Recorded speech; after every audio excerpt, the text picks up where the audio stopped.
नमस्कार दोस्तों, स्वागत है आप सभी का आपके अपने परिवार स्टडी शाला 2.0 में। और आज की दोस्तों जो वीडियो होने वाली है, अभी आप लोगों ने बहुत सारी वीडियोस देख भी ली होंगी कि जो सुप्रीम कोर्ट का एक डिसीजन आपका आया है, किस चीज को लेके बीएड और बीटीसी का जो एक विवाद चल रहा था, उस चीज को लेके जो सुप्रीम कोर्ट का डिसीजन आया है उसमें बीएड वालों को प्राइमरी से बाहर कर दिया गया है। ये आप लोगों ने बड़े अच्छे से सारी चीजें देख रखी होंगी, ठीक है।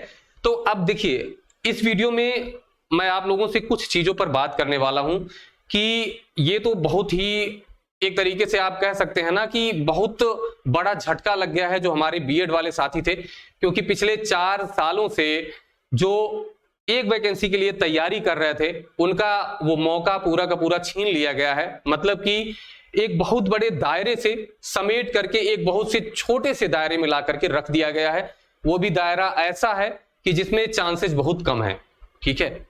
तो कुछ लोगों को इस बात की खुशी होगी, जाहिर सी बात है, जो बीटीसी वाले होंगे उनको खुशी होगी, लेकिन जो बीएड वाले होंगे उनके लिए ये बहुत ही दुखद जो फैसला आया है, ये नहीं होना चाहिए था।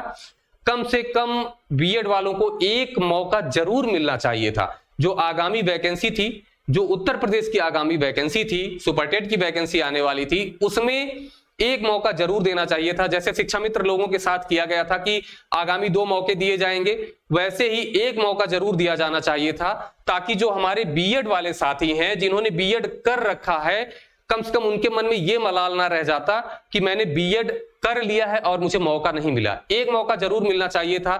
फिलहाल अब कुछ कहा नहीं जा सकता है, केवल एक प्रतिक्रिया ही व्यक्त की जा सकती है, क्योंकि इस निर्णय के आगे कुछ बचता नहीं है आगे कहने के लिए कि अब इसमें क्या कहा जाए, है ना।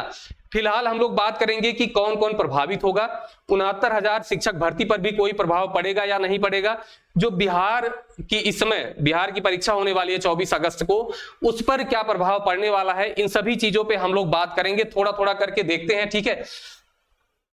देखिए, सबसे पहले तो ये आप समझ लीजिए कि ये फैसला जो आया है वो किस किस पर प्रभाव पड़ने वाला है।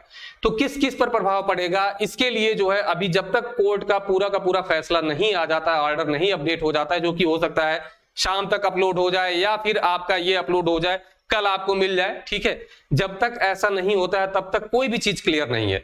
फिलहाल जो आगामी वैकेंसी है उसमें से बीएड को बाहर किया जा चुका है, ठीक है। जो गतिमान है, जैसे बिहार का है, केबीएस का है, इसके बारे में अभी लिख करके आएगा, विस्तृत रूप से लिख करके आएगा कि इनके बारे में क्या किया जाना है।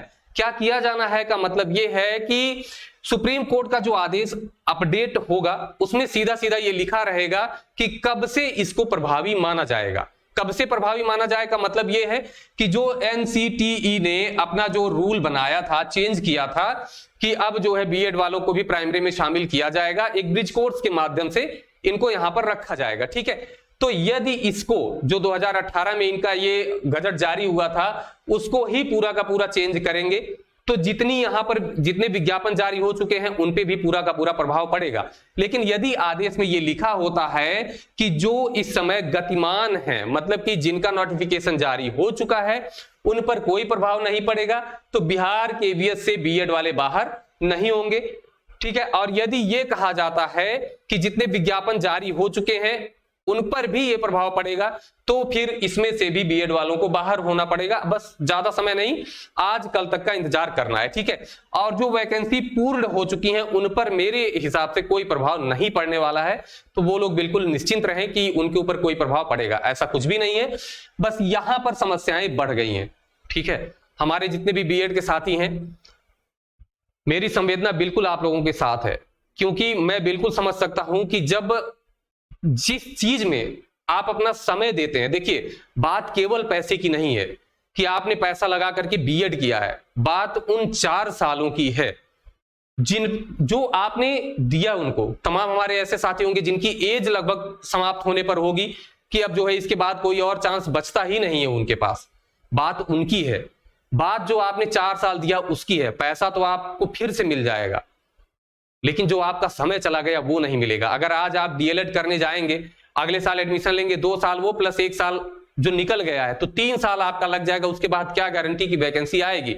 ये सोचना सरकार का काम था, ये सोचना जो व्यवस्था है उसका काम था। अगर आपने 2018 में बीएड वालों को शामिल कर लिया तो इस तरीके से बाहर करने का कोई ये तरीका नहीं होता है कि आप सीधे सीधे कह दीजिए कि बाहर कर दिया गया, ऐसा नहीं होता है। आप कम से कम इनको एक वैकेंसी दीजिए। 69,000 के बाद जितने लोगों ने बीएड किया है उनका क्या होगा?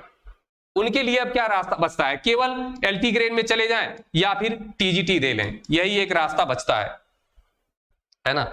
आप चाहे बीएड के हो चाहे बीटीसी के हो, एक बार एक अभ्यर्थी बन के सोचिए, तब आपको लगेगा कि कितना बड़ा ये फैसला है उनके लिए जिनके पास केवल यही रास्ता था, जो केवल और केवल प्राइमरी के लिए ही तैयारी कर रहे थे।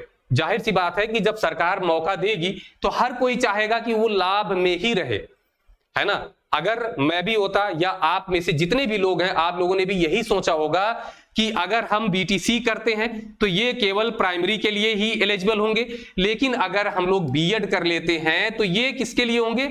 ये प्राइमरी और जूनियर दोनों के लिए एलिजिबल होंगे। और हर कोई यही चाहता है कि हम वही काम करें जहां से हमारा फायदा हो। लेकिन सोचना तो गवर्नमेंट का काम था ना, कि गवर्नमेंट ने अगर ये मौका दिया तो यहां से इस तरीके से नहीं छीना जा सकता। कम से कम एक मौका जरूर मिलना चाहिए था, और ये माननीय सुप्रीम कोर्ट को भी इस बारे में सोचना चाहिए था। और मैं तो ये चाहता हूं कि एक बार अगर ये फैसला रिव्यू में जाता है तो उसमें कम से कम ये जरूर रखा जाए कि बीएड वालों को एक मौका दिया जाए। एक मौका, जो भी भर्ती आ रही है उसमें एक मौका जरूर दिया जाए, ताकि उन्होंने जितना अपना समय दिया है, उसमें जितने लोगों ने मेहनत से अपना समय दिया है, उनको उसका फल जरूर मिले। बाकी आप लोगों से मेरा निवेदन है कि आप लोग कोई भी ऐसा गलत कदम न उठाएं। जैसे आप अभी कमेंट में आने शुरू हो जाएंगे कि अब आगे कोई रास्ता नहीं बचा, ऐसा कुछ भी नहीं है। रास्ते कहीं ना कहीं जरूर बचते हैं, और आपके पास दो हाथ हैं, एक अच्छा सा आपके पास दिमाग है, उसका प्रयोग करके आप बिल्कुल अपना जीवन यापन कर सकते हैं। और भी बहुत से आपको अवसर मिलेंगे जहां पर आप अपनी तैयारी कंटिन्यू कर सकते हैं। लेकिन कोई गलत कदम उठाना, इससे पहले आप अपने परिवार के बारे में जरूर सोचें। कोई भी गलत कदम नहीं उठाना है, बस आगे फिर से एक बार लग जाना है। जो भी मौका आपको मिले, 1 साल अगर आप और तैयारी करेंगे ना, तो आपके सामने चाहे टीजीटी हो चाहे एलटी हो, कोई भी एक विषय जिससे भी आप हों, उस विषय को 1 साल अगर आप अच्छे से पढ़ लेते हैं तो बिल्कुल आपके सामने एक रास्ता जरूर खुल जाएगा। क्योंकि आपको पता है ना कि जब बहुत घना कोहरा छाया होता है तो क्या होता है, आपको आगे का रास्ता नहीं दिखता है। मैं यहां पे खड़ा हूं, 10 मीटर के आगे मुझे कुछ नहीं दिखेगा और मुझे ये लगेगा कि अब रास्ता एकदम खत्म ही हो गया है। लेकिन जैसे जैसे आप कदम बढ़ाते जाएंगे, आपके आगे रास्ते खुलते जाएंगे। तो अभी जल्दीबाजी में कोई भी गलत डिसीजन नहीं लेना है। थोड़ा सा रिलैक्स माइंड से रहिए। मैं ये बिल्कुल भी नहीं कह सकता कि निश्चिंत रहिए, क्योंकि ये बहुत बड़ी चिंता वाली ही बात है। जैसे मैंने सुना, मेरी देखिए किसी से ऐसा नहीं है कि मैं बीएड वालों को ज्यादा चाहता हूं, बीटीसी वालों को कम चाहता हूं। मेरे लिए आप दोनों लोग बराबर हैं। लेकिन फिर भी अगर किसी एक के साथ अहित होता है तो वो बहुत ही बुरा होता है। तो ऐसा ना हो। फिलहाल अब क्या ही कर सकते हैं, जो है अब फैसला कंप्लीट, जो इसका ऑर्डर अपडेट होता है तो उसके साथ में एक बार आप लोगों से फिर जुड़ूंगा, और उसमें हम लोग देखेंगे कि कहां कहां पे कौन कौन सी चीजें आई हैं। तो चलिए आज की वीडियो यहीं पर समाप्त होगी, फिर मिलेंगे, तब तक के लिए नमस्कार, धन्यवाद, जय हिंद।